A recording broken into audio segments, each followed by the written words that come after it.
everybody included. So who would like to start off with any comments, critique, questions? I have a question, maybe stupid. I'm from Poland, and the situation we talked about 2 days ago about refugees. And I heard that it is 15 million refugees, as I understood, who left this threatened area. What are your predictions, or what do you think? What will happen with these people? And is there any solution how to solve this problem? And yes, of course, I know this is stupid, but you are an expert. And the second, I think many of us read this controversial book written by this is submission about France under Islamic and Muslim Wilbeck. And this is the second stupid question. What are your predictions according to Europe for 10 next years? You know, it reminds me what you asked after the, there was sort of a war, military campaign in Gaza. It was called Protected Edge. And Protected Edge. Yeah, Protected Edge. And I got kind of a very flattering invitation from the parliament. Any Canadians here? Yeah, jokes.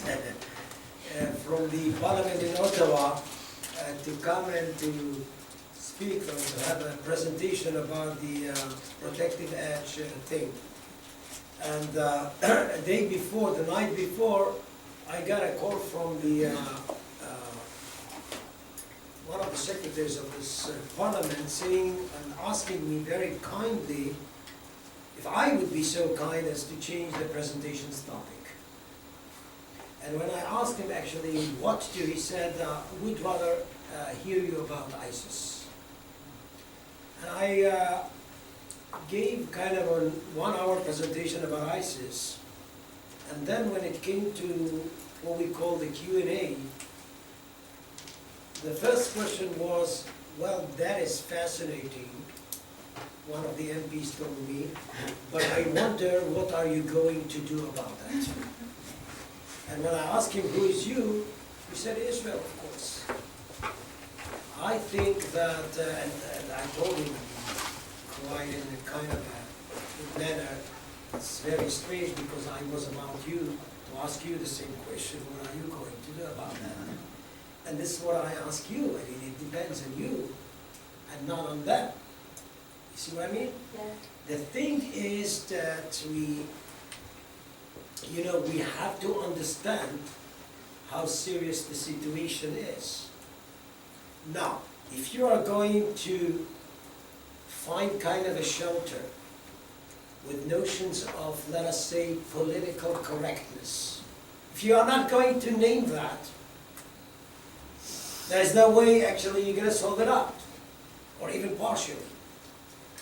So it is kind of a Marshall Plan for each state to start thinking of itself and to deal with the many delicate things that has to do with the constitution and with the political culture.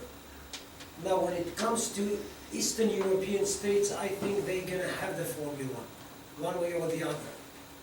When it comes to Western European states, I'm not that sure that this is what we're going to have.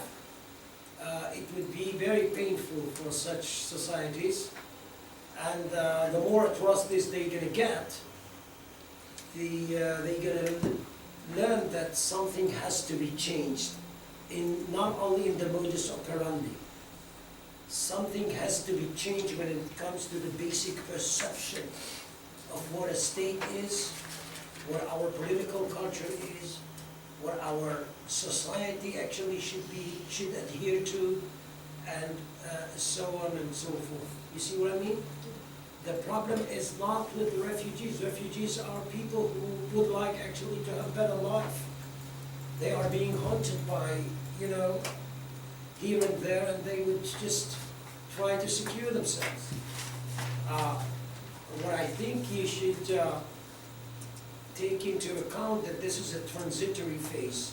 There is a wake-up call there. Wake-up call. Some states take it seriously, and we do hear some things, even viciously actually, being stated, like Hungary and some other states. But each state has its own plate, and nobody can count on the international joint force to solve all these problems. Because if you would like to, so let the United States talk to Russia, create kind of a joint apparatus with which to get into Syria and Iraq, one-time Syria and Iraq, and create kind of a new reality which is providing job opportunities, which is just defeating ISIS, which is coming up with sort of a federation in Syria or in Iraq, which respects the otherness of the other. It is too long a process. Politicians haven't got nor the patience nor the time to do such things. And this is going to be a very, very cruel world. And the one who is going to lag behind is going to pay a price. You know, until recently, actually, people in Israel used to say that Israel is the least safest place in the world. Now Israelis are, you know, one way or the other, coming up with the opposite, saying that Israel is the best place or the safest place in the world, not because it is like that, but because we are keenly aware of such things and problems. So I guess that there is no kind of a quantum leap forward. I have to tell you that. It is a very painful and lengthy process, and the more atrocities would come, the more people would would pressurize the leading elites in those states and would make them actually come up with kind of a real change, not kind of a cosmetic change. And unfortunately, this is going to feed some right-wingers in Europe. And the neoliberals are going to fall into the cracks. You see what I mean? Yeah. So it's a disaster, in my opinion. And you know, I know personally Mogherini. I respect her really, and she's a very nice person. But you know, to listen to the way the EU is speaking about the problem, it is as if everybody is coming up with the political correctness language and the, I would say, lip service. Nobody is really naming the problem. And this is something that, you know, we have to... By the way, Europe has, since 1995, observed that there is a problem that could be very, very dangerous for Europe. It was called, I think, the Barcelona project, or process, Barcelona. Yeah. The thing was not only the integration, is to go to the Middle East, to create actually, you know, huge, I would say, initiatives that would provide people with job opportunities, and not only in the capital cities, in the peripheries. Why? Because the notion of the Barcelona process was that if we are not going to have that, people are going to migrate to the capital city, and from there to Europe. So if you are not going to solve the problem, you are going to be visited by the Middle East, which is the change with regard to history. The Middle East was visited by Europeans, mainly. Now, it is the other way around. And you know who were the guys who objected this plan? People like Gaddafi, people like Hafez al-Assad and others, or people in the Maghreb, because they thought that implementing fully implementing such a plan would degrade their position in the society. It would make people be open to some other things and would make them much more, I would say, vulnerable, the rulers. So this is the paradox, you know. Iron Fist dictators objected to that. The West said nothing because he needed those Iron Fist dictators, as we said before.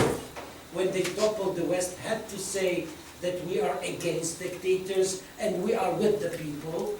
And when they're coming to the fore of Islamists, you are trapped in kind of a place where you say, well, Morsi is an elected leader in Egypt, and Sisi, who is sort of a pro-Western, is a dictator.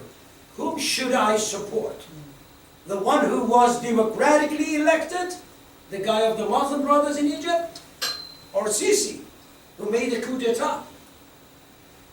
And when you look at this, you see actually how the West, generally speaking, is being trapped in kind of a trap that is being built up by the antagonism between interest and ideals.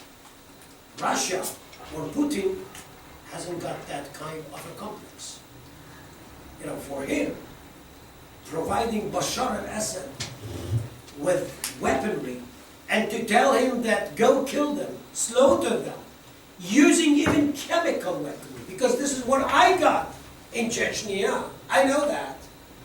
There is no such contradiction when it comes to interest versus ideals.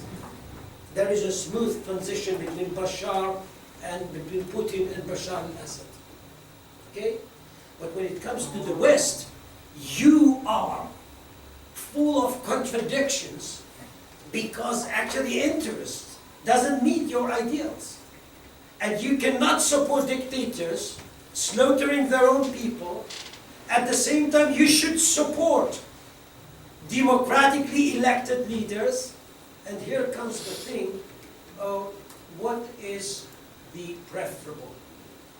And since the Arab Spring was to bring kind of a real spring to the region and the opposite happened, well, the West now knows or realizes one thing. You are not dealing with engineering the memory and the future of other peoples. Let them do that by themselves. It will take time and a lot of pain, but the world is not responsible for the Middle East in this step. The other thing about Wilbeck, I mean, you know, I think that this is a third world war. It's already there. Now, to talk about a world war would be dangerous because people has kind of a very clear picture of what a world war is. The first, the second, I think it's the third. And this is very tricky because nobody would depict it that way. But it is there for all means and purposes, and it is so different from the conventional wars of the 20th century that nobody would actually dare declare that or state that that way or put it that way. I think it's a world war.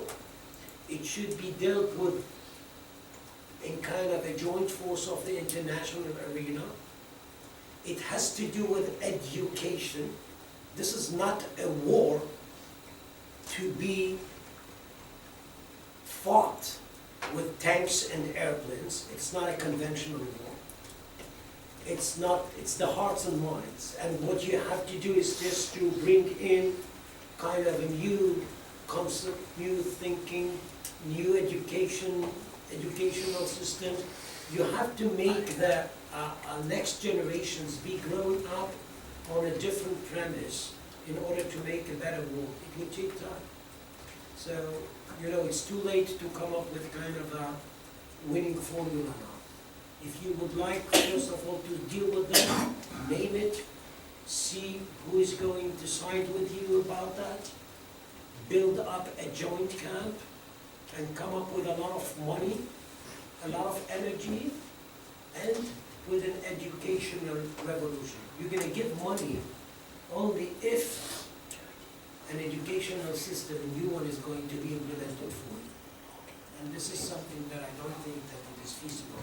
So this is why I'm so pessimistic. Okay, I'm taking down names, so I would like to ask a question. See, your point is important, but isn't the exact opposite happening? So if you look at what happened in Iran, Yossi Cooper-Wasser wrote a report that 5 days after the P5+1 signed the agreement, there was a huge spike in the migration, the refugee crisis last summer. People didn't want to live under Shiite Iranian regime's hegemony, and they decided to run. Part of this agreement is now becoming more and more clear. It's people like Pickering. There are major operators in Washington working in Congress and in the Senate to try and get approval of the agreement for oil companies, for high-tech companies, for Boeing. Pickering worked for Boeing, and they just got a $25 billion deal with Iran. So this unfreezing of $150 billion kind of opened up an Iranian economy, a strong Iranian economy, to Western interest. And we're talking about huge sums of power and money.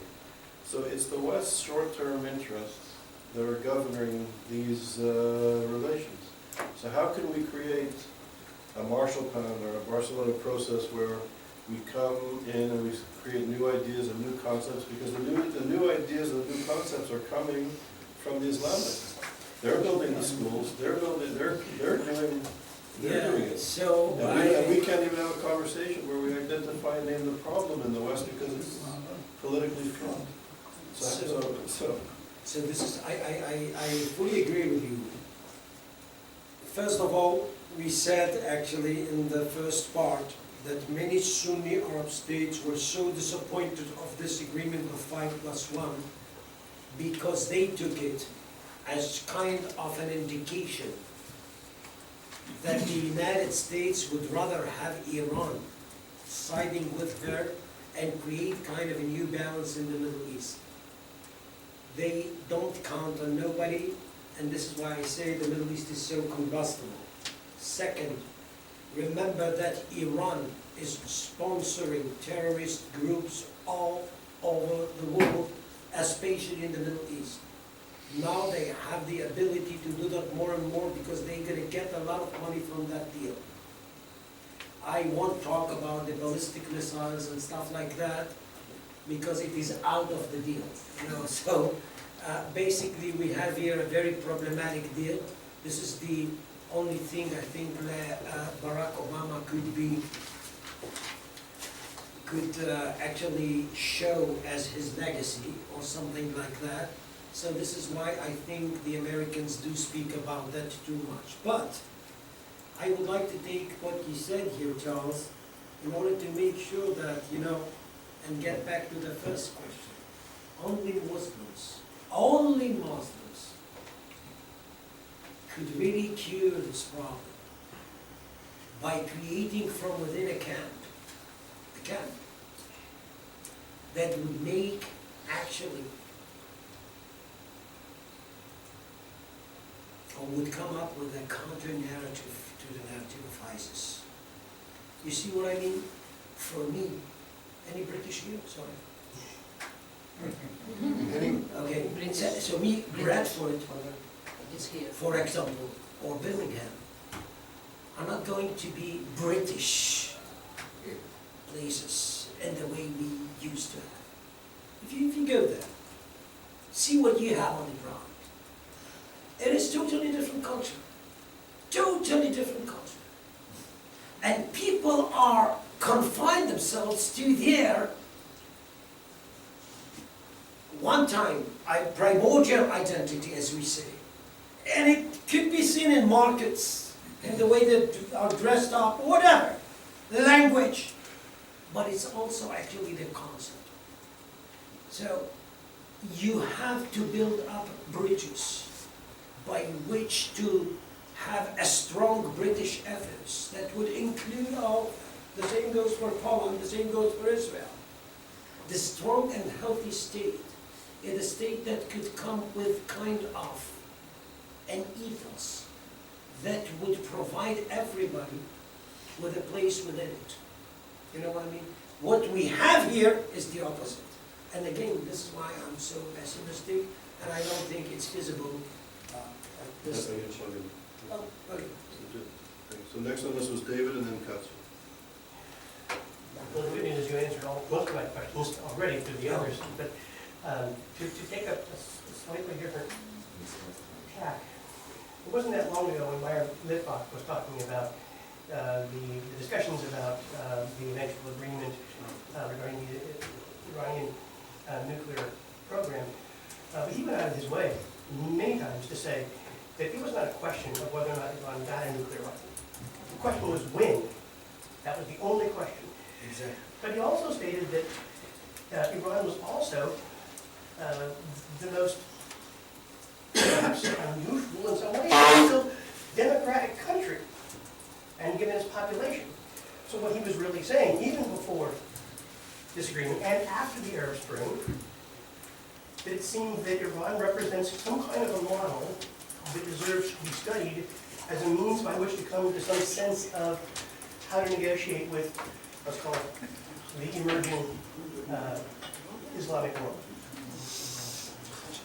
Well, how does that strike you? Yeah, I mean, I respect his argument, and he's my dear friend, and I dare say that in this, point, what I think is that I have a lot of good things to say about the Iranians themselves, because the people and the youth there are so keenly aware of what's going on in the world.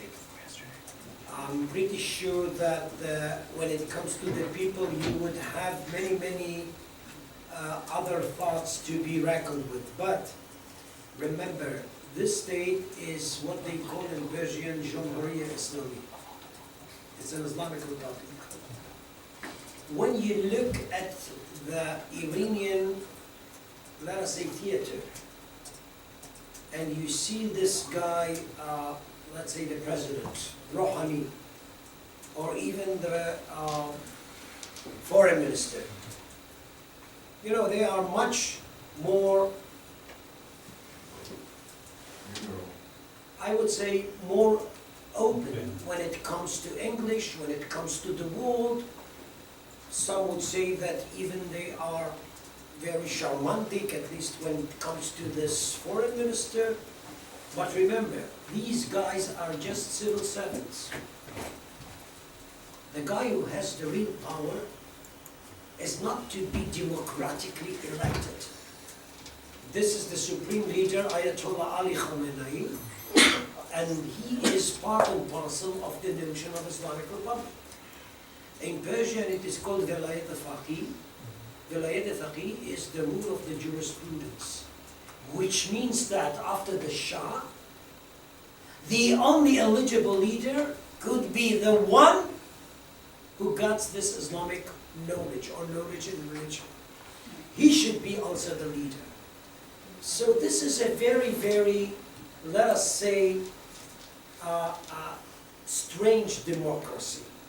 The people at the apex of the pyramid elect themselves by themselves. The people, the Iranian people, have the right to vote, but not the right to be elected unless the Ayatollahs permitted you to do that. See what I mean? Sure, but it was related to one election, not next leader.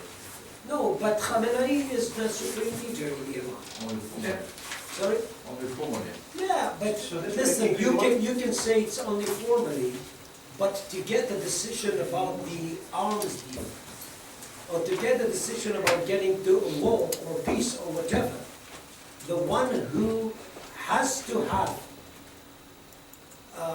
approved that is Khamenei. No such thing can be handled without them. And you say Khamenei, there are some other 7 high clerics there together with Khamenei. Basically what I'm trying to say is that the authority is to be found there. And when we talk about, as you said, partially democratic system. Well, it is very, very partially, and I don't think that any Western citizen would call it or depict it as a democracy. I'll tell you why, because you can be definitely vote, but not to be elected unless the Ayatollahs would actually let you do that. So this is a very, very, I would say, false game. And since Iranians are very shrewd and cunning, and since they managed actually to just, you know, get kind of a very, very profitable deal without actually getting or give up on nothing, I think that Iran is part and parcel of the problem of the Middle East. Now it has become the lesser evil, because ISIS is the evil, and Iran is capitalizing on that. But you know, Iranians know how to do politics. This is what I think we should learn from them, if you ask me. If you would like to understand the convoluted process of Middle Eastern politics, go to Tehran. There you would find actually the way by which to negotiate Westerners, other Middle Easterners, they know that. And don't forget, Iran is not Iraq, is not Syria, is not Lebanon. Iran is a 3 millennium empire. Don't forget that. They have political experience more than anybody else on earth. And they know how to do politics and how to do the give and take. They are negotiators. As we said before, bazaar is part of the DNA when it comes to Iran, and they know how to deal with that. And basically, you should just be very, very cautious while dealing with Iran, because you can see one thing they want you to see, but on the other hand, they will do the opposite. It's sort of a double-standard game. So we have Katya and you. Yes, I do have a question, but Dayan put his hand up exactly in the middle of your speaking. So I think you had a... No, go. It wasn't related I'll- directly? Because I'm about to go off. We have a. It's up to the chair. Is it very much what, Well, I wanted to ask about the dissent movement in Iran. I know that about the what? the dissent movement. Okay, so hang on, we have a lot of. No, I don't know. Come back to you, okay. So I have, analytically, because there are two different directions. One that you're describing is a political, historical moment in time that is a big shift from before. In terms of the vocabulary that we use, in terms of the conceptualization that people in the quote-unquote West, I will say here US, Western Europe in particular, seem to be referring to, the vocabulary of primordialism, of timelessness, totally takes out of the picture the politics of sources, of power. That's one. So I would like you to explain what you mean when you deploy the term primordial, which is the classic anthropological term that leaves people static in history. And the other, that I have problems, I've always had problems with in the West, is this notion of religion as somehow religion versus secularity, which is very much a Western Christian idea, that somehow you have spirituality and that belongs to the realm of religion, everything else belongs to secular. So in the context of the Middle East, which includes everybody in the Middle East, it seems to me that when we use the term religion, it includes faith and values, but most of all it includes laws. And that is a political structure. So if you could address that. And then the third is your reference to Putin. And I wonder whether or not you were suggesting that maybe we need more Putins around. No, I mean, you can't have Putins around. This is what I'm trying to say. The West would have to change itself in order to really deal with that problem. I'm not suggesting that you should bring in Putin or something like that. You can't. It is against your DNA, you know. And you have to just have a second thought about neoliberalism. You have to have a second thought about your constitution. You have to have a second thought about your, let us say, social fabric, about your education. There's a lot of things to deal with. But for example, if you would ask me just to give you an indication, I would make people of my society be from the early stage of their life, be knowledgeable about the others. Be knowledgeable about the fact that there are others. You know, if I am being grown up in Damascus or Baghdad, and I am being taught history, and the only history I have is my history, how can, for God's sake, kind of a grown up of that kind of a system would be fair to the others? Just think of that. The more you expose people in their childhood to the otherness of the other, the better. Because you're going to create kind of a man of the world. You're going to create kind of an openness that is not there anymore. Now, it is very easy to capitalize on what we say here, what you said. You know,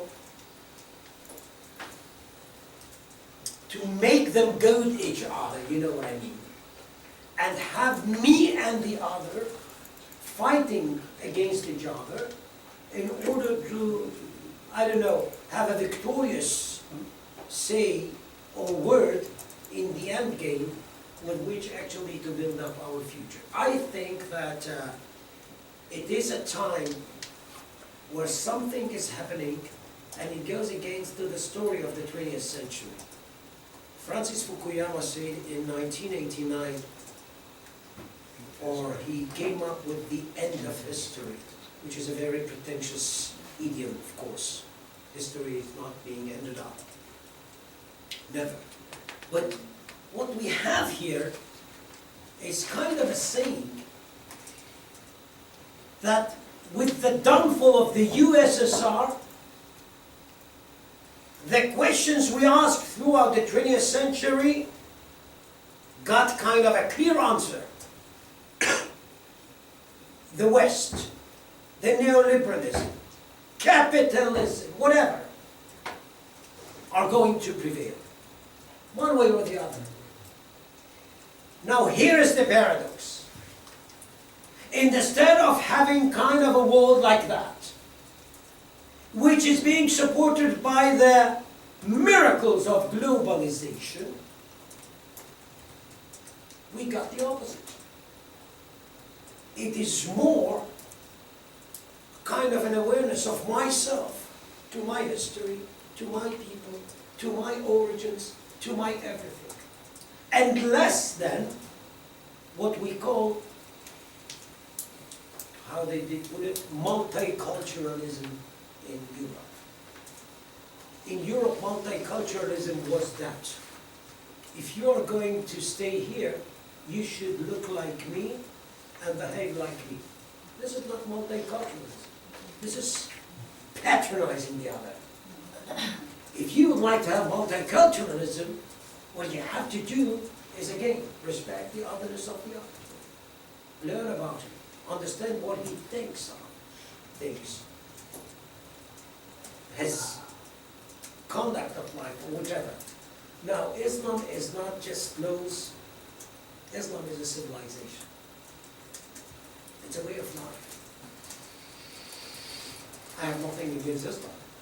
But the problem with Islam is that many Islamists are politicizing Islam in kind of a way that would make actually me, you, and the other fighting each other. Because they put some clear-cut notions on the table. And this is why ISIS is so successful. They are driving a wedge within me and you, or within Muslims, sorry, asking them a simple question. Who are you loyal to? Your state or your religion?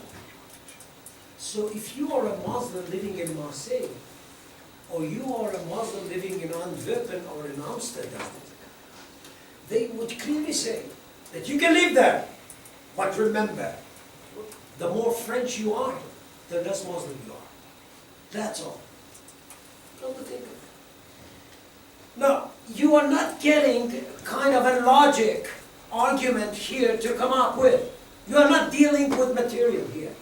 You are dealing with a concept of who I am. And here again the vicious trick.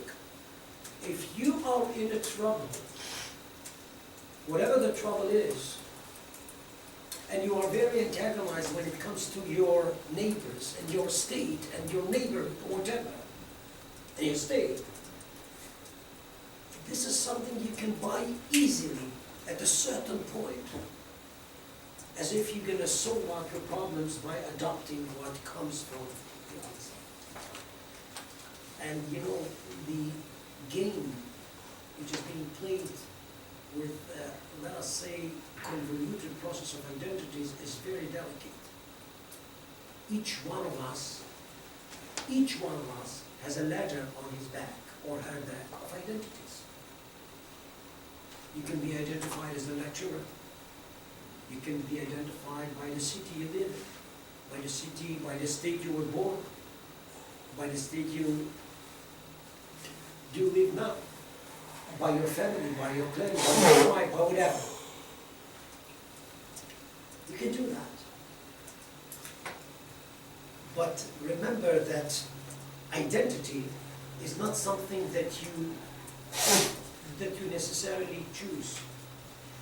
There could be some things actually going around you, and they would force you actually to change your identity. For example, I just met many Jews who made Aliyah from Paris and Marseille to Israel. And I talked to them. Some of them are my family members also. When I asked them why did they do that, they say loud and clear, until recently, I thought that I am much more French than Jewish. What happened in the Bataclan and Hypercacher and some other atrocities in Paris made me think that, you know, they speak in Arabic too, Ghasban Anni, I don't know, you know Arabic speakers here? Any Arabic speakers? Yeah. Ghasban Anni, which means actually against my will. Things happened that made me think of myself as much more Jewish than French. I don't want to actually to go on with that. But you should ask yourself, are you American? You don't want to ask where I'm from because it's very complicated. You see? This is why I won't complicate things and ask you But I am who you are. Israeli and American, and Okay. my mother was a refugee from Nazi Austria. So I think a lot of us have these multiple identities Yeah. with the experience The of thing, exile. well, the thing, Shifted the identities thing and is, citizenship. yeah, the thing is that, you know, globalization was to turn the past or our past identity into sort of an exotic thing, not so instrumental. I think that globalization made us very, very, very, very keen about who we are in kind of a way that the past has never been clearer to the nowadays people as was before. You know, I can build up a PowerPoint. You know, I've been to Ramallah, visiting a friend in Ramallah, and his son actually was orchestrating kind of a PowerPoint with a huge white building there. And I asked him, okay, what this building is? He said, well, this is the building my great-grandfather used to have once. And I asked him where. And he said, it is exactly where your university stands now, Tel Aviv University. This was a neighborhood called Sheikh Mounis. The notion was that people are going to forget with the passage of time. It is the opposite. With the passage of time, with the tools of globalization, people are pretty keen about who they are. And if they have a problem, they are going to Google or to do something about themselves. And they're going to build up a PowerPoint about where they came from, what their origin is, knowing everything and be very, very jealous and very, very, I would say, strict about their rights, uniqueness, and etc. Listen, this is a huge process. I'm not saying that, it is doable to deal with that way, but I would rather say that, in the Middle East, let's just make it more, let us say, feasible to understand. And let's say that I'm talking now to a policymaker. Just take a thing that I had in the Knesset of Israel a month ago. I had to explain to policymakers in Israel that if you're going to go, for example, now to Halab in Syria, or even Daraa in Syria, if you are going to refer to these people as Syrians, it will tell you nothing. You have to dig in and to be aware of who they are in terms of ethnicity, religious, tribes, etc. Religion, tribes, etc. Why? As we said before, this would help you out in fostering or building up the power configuration map. If you're going to ask somebody in Halab or in Daraa who you are, a Western mind would wait for something which goes in accordance with my nationality. You are either Lebanese or Iraqi or Syrian or whatever. This is irrelevant. This is a question this is an answer that fits the 20th century agenda. Now I have to know if you are a Shiite or Sunni, Druze or Kurds, and I have to know what does that mean, this word, and what the sect is. So I have to be equipped with a totally different understanding about history, vocabulary, sociodemographically speaking, etc. Bear this in mind because this is, as I said before, this is, I would say, a wake-up call. Definitely wake up. Yeah, I have a lot of things in my mind, so I will try to be brief. Okay, I'm going to interrupt, there's a lot of questions, so let's try to... okay, I'll try to be brief. Kathy started with the identity issues, and I was buying a lot of your arguments, but the issue of identity, I'm not absolutely sure because the globalization, how it's challenging our identities, and Stuart Hall and others were writing already in the 80s about it. Some people are strengthening their national identities. We can see it in Central Europe these days. Some others are strengthening their tribal, very primordial identities. I'm buying that. But others are, building their particle identities. I'm from New York, or Manhattan, and that's it. I don't care about the rest. Some others are strengthening their universal identities, cosmopolitan.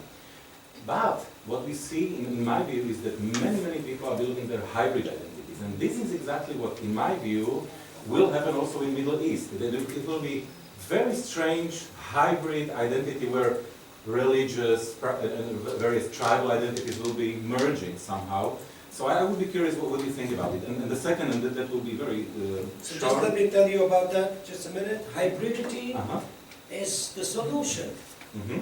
But for this hybridity, you have to be aware of the other, and the other would have to aware about you. So I'm not going to force myself on you, you're not going to force yourself on me. We are going to build up a bridge that would make us a Jewish American, American Jewish, Muslim American, American Muslim, whatever, The thing is that this hybridity is not just kind of a thing to be grown up by itself. It has to do with education. And this is why I said it everywhere. In the United States, it's very easy to talk about that nowadays. But in the Middle East, it would be kind of a revolution to just come up with in order to make the other be acceptable one way or the other. Yeah, but I have a question. Yeah. Okay, very short. What should be, because I'm buying your argument, so what should be the policy and approach of Israel toward the Middle East in the future? What might be, And what will be? tomorrow. Okay, so that's what we are going to. Tomorrow Israel, anti-Semitism, the Middle East, the wall, whatever. Okay, so, On top of what we said before. Because if you understand what I'm saying here, and this is the final chapter of my book, if it is a wake-up call for everybody, let alone for Israel. Because the changes are so deep and dramatic here that Israel has to change its modus operandi too. We'll talk about it tomorrow. I just want to make one quick point, and of course, it goes through it all, the notion of power. Power has a very crucial part of identity and how people identify and when to identify. That's why the problem with the terminology of primordial. Maybe people Primordial use is something that I was attacked by many people who said that I'm an Orientalist.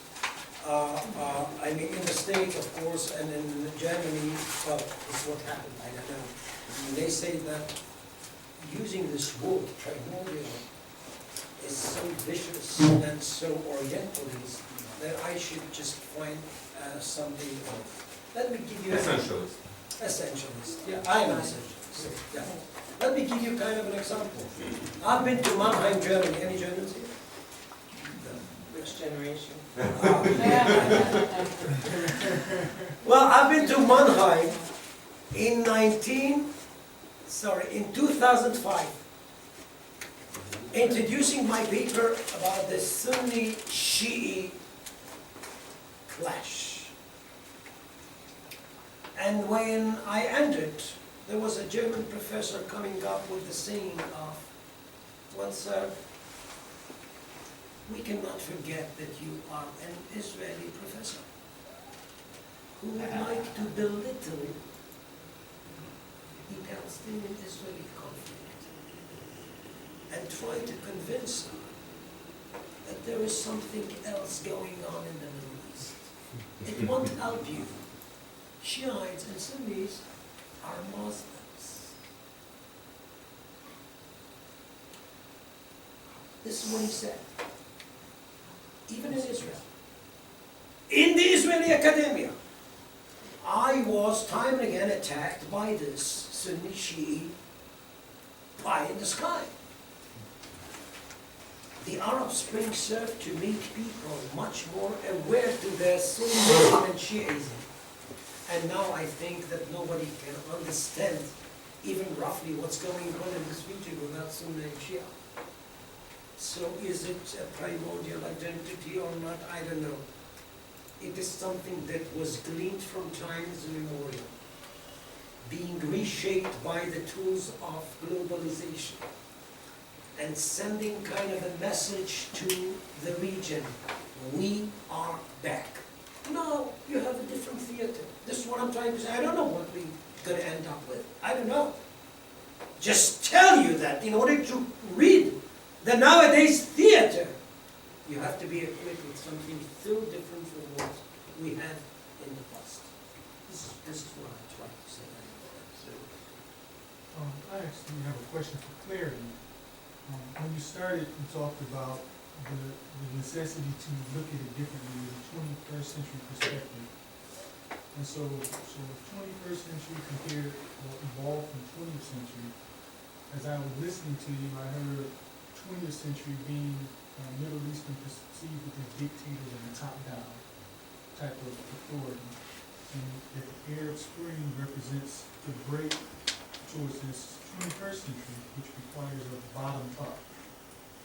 So for clarity's sake, what I didn't understand was the role of religion in both. It seemed that I heard that, or maybe I misunderstood, that when it was top-down, that religion was used as a tool to control people. And then when it's bottom-up, and it's a secular democratic thing, and if that's the new way, then when of course in American media you get a distorted perception of Islam. Maybe I didn't explain that well. In the 20th century, religionists were haunted by the iron-fisted dictators. Because the iron-fisted dictators, to a large extent, adopted the notion of Arab nationalism. Arab nationalism. Okay? which is an anathema to religion, basically, to Islam. What they did, people like Nasser and even Gaddafi and others, is to raise the banner of Arab nationalism, but to rope it up with Islamic motives, as if they are true or pious Muslims, but religionists, Muslim brothers in Egypt, and others were haunted by that. Now, what happened in the 20th century, 21st century's Arab Spring? Democracy, and of course, the one who is familiar with the scholarly literature about revolution, we have the post-revolutionary fluctuations, and as is always with revolutions, not those who really started or initiated the move are going actually to, let's say, got the benefits. It served as kind of a corridor through which Islamists were to come to the fore.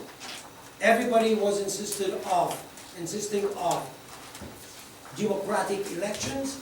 Well, go to the polls, and the polls actually radical Muslims or Islamic, as a political Islam, sorry, parties were to get the upper hand.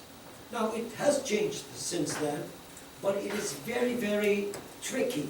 You know, when you talk about democracy, and we saw that in Gaza with Hamas, we saw that even in Tunisia, and first, of course, in Egypt, firstly, people identify religionists as just rulers that should be given a chance to run society. They don't know how to run societies, those Islamists. You know, that's the problem. And thereafter, there is kind of a period where the people are becoming much more realistic about who should be the leader or leader. What I'm saying here is that you are right. We did kind of a jump, but I dealt with what I call the post-revolutionary fluctuations. Revolution is a very convoluted process. More often than not, it leaves behind almost the opposite of what the revolution was vying for. And this is exactly what's going on here. So David, you've got to I'd like you to clear up something with regard to this centuries-old identities, primordial identities, as you call them, along the lines of Shiite and Sunni on the one hand, and along the lines of, I don't know, Alawite, Gaddafi, tribal identities on the other hand, you know, ethnic, religious. Within Sunni, within Shiite, there are multiple ethnic groups, right? I mean, tribes. Certainly within Sunni. Well, tribes and ethnicity is much more older than Islamic rifts. Okay, here's my question. That undermined the nation-building efforts, the effort to establish a national identity. Will it undermine the effort to establish religious identity? Will it undermine the caliphate in the way it undermined the nation? Exactly. Will it or not? I mean, what's the It will. So what I'm saying, that the only solution that could be actually sort of work out when it comes to, let us say, one-time Syria, the best case scenario would be sort of a federation. Sort of a federation that would recognize the status of Alawites, Kurds, Druze, Sunnis, Shiites. It's a multi-ethnic and multi-religious and multi-tribalistic conflict. It is kind of a real convoluted complex. And you know, you can build it up. If you know, Arabs versus Persians comes before Islam. Persians happen to be Shiites and Arabs, most of them happen to be Sunnis. So it was kind of a second floor you built up on your first floor. And you know, when it comes to the narratives and so on and so forth, you're gonna get narratives which are going all over the way and are being corroborated by things that were, well, I have to give you an example, because I think that something is, this is something you can write even, I think, because if you would like to cite me, on that would be great. What is relevant to the Middle East is not what you see in your eyes. You know the American aphorism, what you see is what you get. So you should take it. And in the Middle East, what you can't see is what you get. What you can't see is what you get. So what I'm trying here to say is that a lot of the happenings of the Middle East should be understood by the internalization of what I call the mindset of the people who is doing something, not with the details itself. For example, Saddam Hussein was toppled in 2003. Okay? You know what he said before the Americans got in? To the people of Iraq, beware! We are back in 1258. Anybody knows what happened in 1258? The Mongols distracted Baghdad. Okay? So Bush was depicted by Saddam as Hulaku, the then Mongol leader. Now this is not the end of the argument. Who is aiding those Americans coming to Iraq to topple the Sunni regime? The Shiites. Are we surprised by that? No! Because in 1258, the Mongols were aided and supported by the Shiites who opened the gates of the city for the Mongols. So the Mongols' Shiite concoction is revisited. What we have now is an American Shiite conspiracy against the Sunnis in Iraq. No, the moment you have that, the Sunnis are trying to build up for themselves something that would secure them against the American Shiite conspiracy. The Americans didn't know that because they thought they would just, talk to the Sunnis, explain it to them. What I'm trying to tell you is that when I'm talking about these centuries-old animosities, this is in the mind of the people. And when you are doing geopolitics, more often than not, political scientists are not bringing that in. Because they deal with, powers, mechanisms, UN and stuff like that. What our discipline dictates is that we have to do cultural diplomacy. We have to do cultural diplomacy because diplomacy is something that is the byproduct of the way people are actually, I would say, manage themselves or conduct themselves in the field of diplomacy, but by using, let's say, cultural notions of their own. And yes, please. So, do the Sunnis perceive an American Shiite alliance again? Right now? Definitely. This is why they support ISIS. Not just Saddam Hussein. No. Listen, the animosity is that deep. Okay.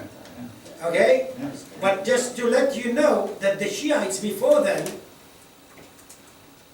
when Iraq became Sunni by the British, the Shiites thought about British Sunni concoction.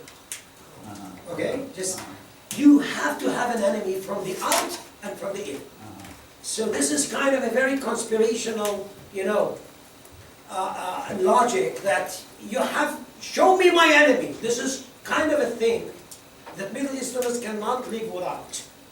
Don't tell me that there is no enemy behind the bush who is trying actually to slaughter me, kill me, take, or whatever. With this thing, you have to just move in this Middle East, unfortunately. because you have to look for your enemy's enemy. If you know how to do that, you're gonna have some profits in this Middle East.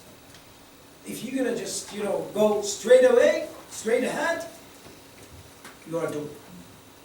Okay, so we have about 10 minutes and 4 questions. So Gregory, then Eddie, and then Andreas, and then Gil. So let's try to, 10 Okay. minutes. And very quickly, well, with the last comment, you might lay yourself open to charges of essentialism, but I thought it was a shame to appreciate your talk in terms of a critique of primordialism, because, as I saw it, you weren't saying these people are primordialists, you were saying that primordialist discourse is alive and well, and it's a super effective discourse for bringing up and making animosities real.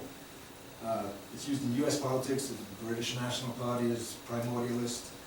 Trump's a primordialist, appealing to some America that was great at some point and that will be great again. So I don't think you're saying people are, somehow defective or lesser human beings because they're primordialists, but analyzing how discourse and ideology and narratives are primordialist, and they produce perhaps primordialist entities. But just let me assure you that this was very, very not well taken in the Sure. American academia in the 90s and the opening years of, I was there, I saw it, I heard it, I can't actually. And even today. Yeah. And even today, my question is about Iran again. To what extent this Persian identity, pre-Islamic identity, has a chance of being primordially resurrected in some good way, potentially? And to what extent then, I think you just talked about it, but I missed it somehow because I was thinking about what I might say. The Iran is Shiite, and ISIS is Sunni. So was there any of this, in terms of tactics, not strategy, but okay, we have to balance ISIS, so we're going to support Iran? No way. If you read what ISIS is saying, Shiites are not Muslims. So there's no counterbalance? They are Murtaddun. They are people who got Islam themselves. Disbelievers. Yeah, and they just rejected that after that. And they deserve the worst. When somebody's head is being cut off, it is not that ISIS just had kind of a,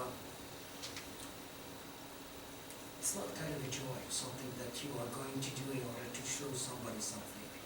It's something that is written there. When you are dealing with people who got Islam in the first and then just were stripped of Islam, and they are false Muslims, you have to deal with them that way. Shiites, Alawites, Kurds, Yazidis, you have a bunch of traditions that are being actually told by ISIS leaders day by day, and you have that there. You don't have to just, surmise something or analyze that. It is just said loud and clear. Everybody could be considered as kind of an enemy of Islam, but Shiites are the worst because they are false Muslims. And so supporting Iran isn't a way to combat ISIS? Supporting Iran, Yeah, who are Shiite, no? yeah, this was the one of the main, I would say, understandings of the Americans. Okay. When they came up with this deal, Okay. kind of a byproduct of that would have been kind of an Iranian assistance against ISIS. But Iranians are talking about opposite. But Iran, shrewd, cunning, not that naive, they won't actually help you out against ISIS, because as long as ISIS lives and exists, they are being considered the lesser evil. They can support terrorism, do a lot of things on behalf of this deal, and nobody would deal with them because the snowball is always there. Don't make the Iranians angry because we might need them against ISIS. It won't happen. the Iranians or the regime? The regime. No, of course the regime. The regime. Okay, Eddie. Mr. Uzi, apropos the Americans, I told Charles earlier you should give this briefing for Obama administration. Anyway, 2 days ago, it was the 7th of August In '98, Al-Qaeda destroyed the two embassies in Kenya, in Tanzania. I didn't see it on the New York Post, on none of the American newspaper. Is this the Obama legacy? Why no one reported it? Why? Well, listen, I think that, I take it seriously. I mean, I don't know what does that mean, but if I would have to answer on that kind of a question, I would say that whatever memorizing radical Islam, and this is done actually with regard to ISIS, we are not strengthening the model. If we're gonna talk about their atrocities, if we're gonna make it kind of a ceremony day by day, we're gonna actually provide them with a boost. And with Because ice. Sorry? And with ice. Yeah. I mean, don't help them without that. I mean, look at what happened in Orlando. Okay? There was a guy, a very well-respected professor, you can just use Juan Cole. I don't know if you know him. The Middle Eastern Yeah. Association. He was work hardly to make everybody understand that Orlando is more of a homophobic thing than the other way around. And he worked so hard about that, that he even didn't accept the slogans and the tapes that were recorded there when this guy actually was paying loyalty to ISIS before he did what he did. This is what I said. Homophobic, socioeconomic, psychological, people are getting kind of a framework through which to wrap up their predicament. And look at what happened in Germany with the guy with the AIDS, who just, you know, it would be very, very, and in London I think, I don't know, if this guy was... All of them are crazy, all of them. No, but yeah, I mean, if you are going to prove that they are mentally ill, so thanks God it's not ISIS. ISIS is not having a direct link with this guy, that's the problem. But this is ISIS modus operandi. Why should I sacrifice myself if I can do the same thing and being regarded as kind of a martyr? Think of that. It pays off. So I fully agree with you, and I think that there is kind of an intention to just Ignore. belittle that and ignore that in order to not let them actually say that it goes on. Andreas, then Gil, we have to, just a few minutes. Okay.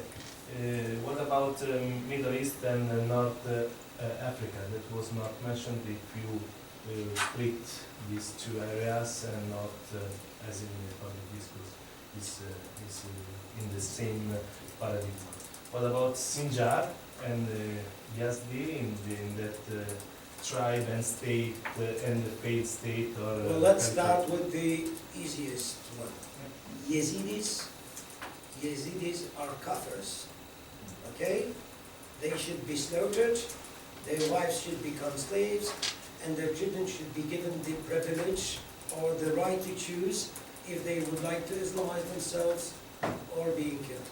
Okay, that's Yazidis. This is Sinjar. And you know, think of that, Syria and Iraq. Sinjar is the mountain of the Yazidis. Jabal Alawiya is the mountain of the Alawites.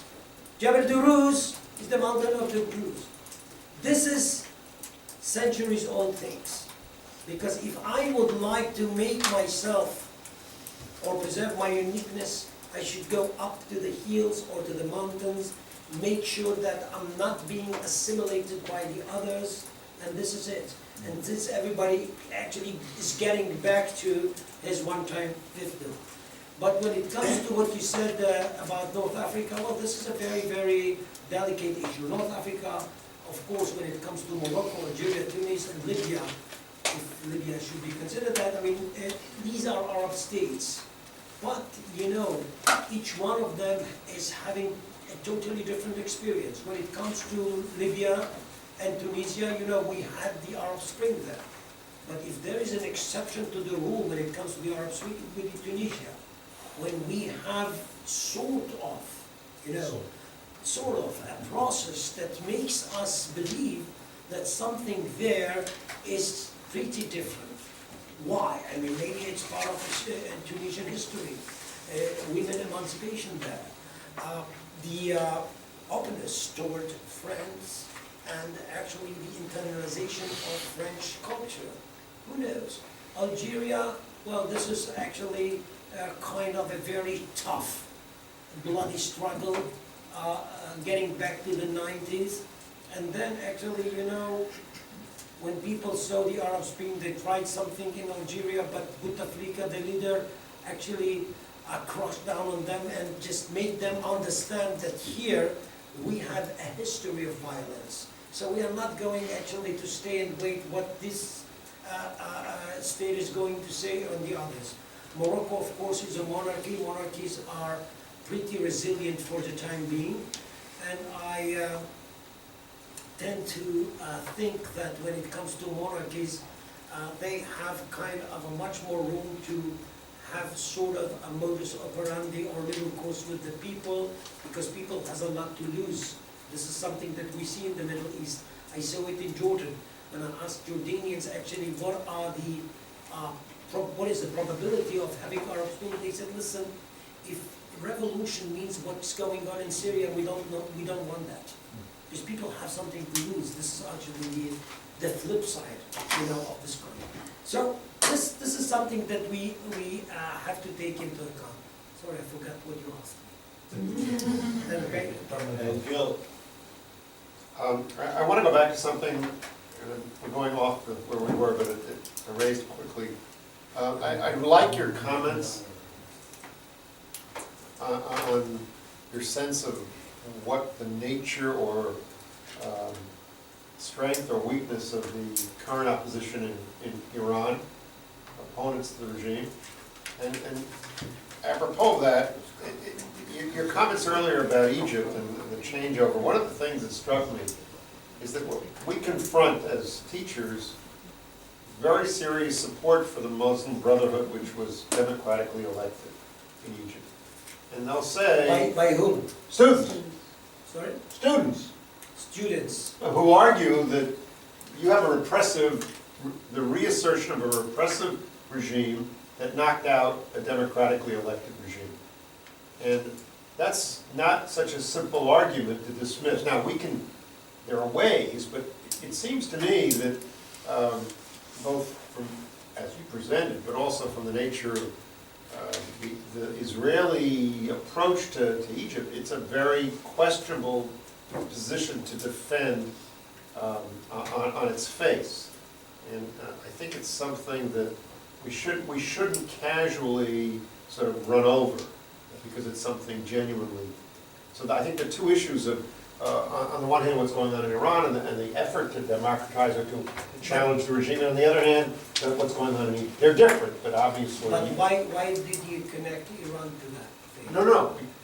What happened is, you were talking about Iran, because your expertise in Iran, I was curious about your own sense of the nature of the opposition. Well, that's one, and the other is this. So the opposition in Iran is there, but it is, you know, they don't have political and economic levels. I would just make a long story short.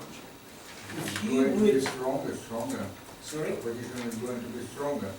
what is the opposition? In Iran, inside Iran, within, What is opposition? oh, it might be cold. You don't have an opposition party. Opposition is people and young people who really like to have better life. I agree with that. And maybe most of the Iranians are there. But when it comes to the bread and butter issue, when it comes to who hold the political and economic levels, they won't let the people be organized as was the case in Egypt. Now, what happened in Egypt is that when people actually were gathering in Tahrir Square, they were aided and supported by the Muslim Brothers, who were also against, they were supported by the already existing and legitimate opposition. See what I mean? So the opposition in Iran has really thin legs to stand up. So this is what I think about Iran. Egypt and Israel tomorrow. Is that okay? We'll talk about Israel tomorrow and the way it conducts itself in this Middle East. But I think that I agree with you because this is the $1 million question on $24 million. 64. $64 million questions. Listen, this is where the West was trapped.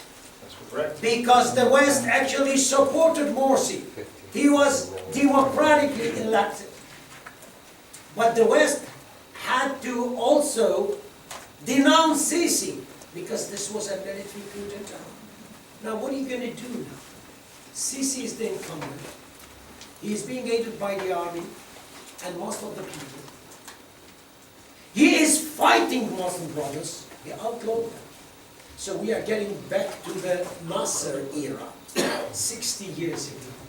And Egypt is in the channel of state versus religion. Two different visions of what Egypt should look like in the future, and it goes on. It's also the Hamas victory in the last election and the overthrow of the British. Exactly. Two quick announcements. So before I thank Uzi, one of the things that drives me crazy, I think there's a big difference between a democratic election and a free election. There's something to think about. There's a difference between a free election and a democratic election. So please, if everybody can come to 2:20 to take a photo, have a nice lunch, and on behalf of everybody who's in, thank you very much. Thank you.